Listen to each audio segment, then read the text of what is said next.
Venezuela has formally accused the United States of illegally intercepting, boarding, and occupying one of its fishing vessels inside Venezuela's exclusive economic zone. On Friday, according to Venezuelan officials, the U.S. destroyer USS Jason Dunham deployed 18 armed personnel who boarded a small tuna fishing boat with 9 fishermen aboard. They remained on board for 8 hours. Venezuelan Foreign Minister Ivan Gil called the act illegal and hostile, claiming the fishermen were humble and harmless and that this was a clear provocation using excessive military means. From the US side, officials reportedly acknowledged that the boarding happened, but say it was carried out under anti-drug operations, a search for narcotics following a tip. No contraband was found. There are conflicting claims about whether the vessel was inside Venezuelan jurisdiction or in international waters. This incident follows another controversial US military action in the Caribbean last week.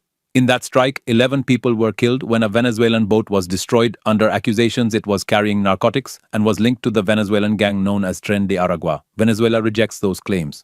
Let's add legal and geopolitical context. Under the United Nations Convention on the Law of the Sea, coastal states have certain rights over their exclusive economic zones, including fishing rights. However, warships have freedoms on the high seas. The legality of this case depends heavily on the precise location of the boarding, whether it was consistent with international law, and whether there was reasonable suspicion of illicit activity. Strategically, this event heightens tensions that have already been rising. The United States has expanded naval deployments in the southern Caribbean, positioning warships and deploying advanced fighter jets to Puerto Rico as part of a broader anti-drug trafficking initiative. Venezuela views this as part of a pattern of aggression. Caracas has demanded that Washington stop actions that endanger regional security and peace. The government has also increased monitoring of its territorial waters and has openly challenged the U.S. narrative. On the U.S. side, the White House and Pentagon maintain that their operations are focused on counter-narcotics, warning of imminent threats. While acknowledging some actions, they insist that any force used is justified under their legal authority and national security responsibilities. Transparency, however, remains limited.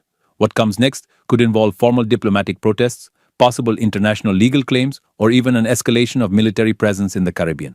Pressure is also mounting for both sides to provide concrete evidence, such as ship logs and GPS data, to resolve jurisdictional disputes. For now, this latest confrontation at sea underscores the fragile balance between sovereignty, international law, and the global campaign against organized crime.